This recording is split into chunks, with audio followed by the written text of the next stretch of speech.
It's a good idea to hold the racket with your legs while you work on the strings, as this frees up both of your hands for working with the patch itself. In this case, we see a racket with one string that has become untied or cut at the top of the frame.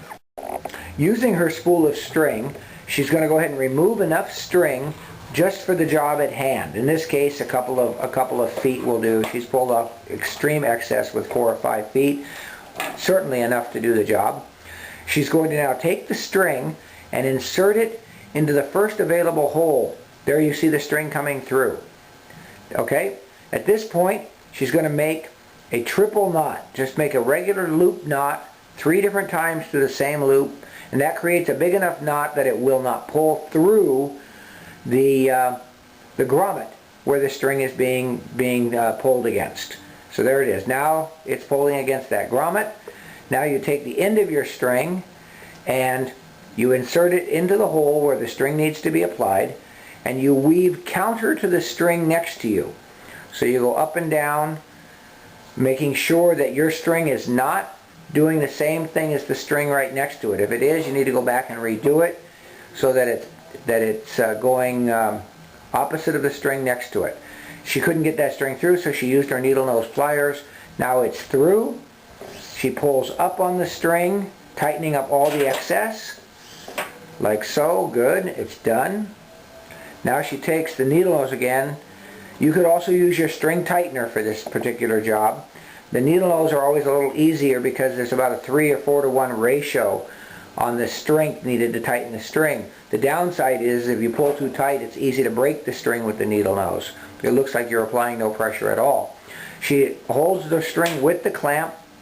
She looks at her string that she's going to work with it. No, she decides there's too much string, so she cuts off the excess so that it's more easily inserted and tied off onto the string. She goes to the next string up, the next available hole, which in this case was right next to the string she just applied. She does again the double half hitch knot, pulling the string through the loop, pulling up to tighten it up, and she does a second time just to be certain. The tie off is done with 1, but 2 makes it a little bit safer.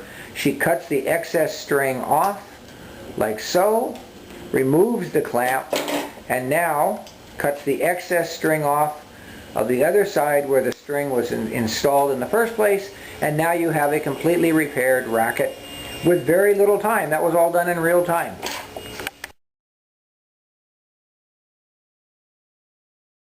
Okay, now in this particular case, Maria is going to use an old broken badminton racket handle for her string tightener.